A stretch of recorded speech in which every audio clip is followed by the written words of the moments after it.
নাম কি? মোহাম্মদ শাওন। বলো কি হয়েছে তোমার?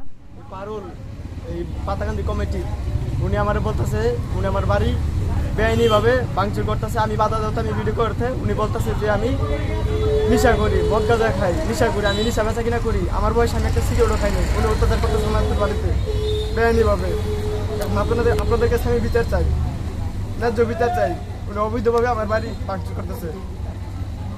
আপনার বাসা কোথায়? যে মধ্যকালে পাতাকান্দি বাজার। আপনার বাবার নাম? মোহাম্মদ সোহেল।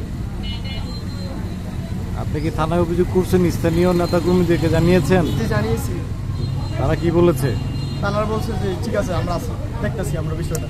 সম্মানিত দর্শকবৃন্দ, দেখতে পাচ্ছেন বক্তব্যকে তিনি আসলে বয়স ততটা না হলো অশ্রু সিক্ত চোখে তিনি বোঝানোর চেষ্টা করছেন তিনি কতটা নির্যাতিত শিকার হয়েছেন।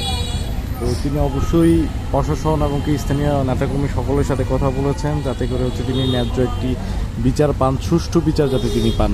ক্ষমতার জোরে আমরা যাতে কোনো অসহায় মানুষকে কষ্ট না দিই। আর এই একটা বয়সে এরকম একটা ছেলে আসলে কান্নায় ভেঙে পড়ছে। আমাদের উচিত সকলে তার পাশে দাঁড়ানো, সকলকে তার পাশে দাঁড়ানোর জন্য বিনীতভাবে অনুরোধ করছি এবং কি আমরা সকলে ওনার সাথে আছি। সুষ্ঠু তদন্ত হোক, সত্য এবং কি ন্যায় বিচারটা হোক, সে কামনাই করছি। ধন্যবাদ আপনাকে।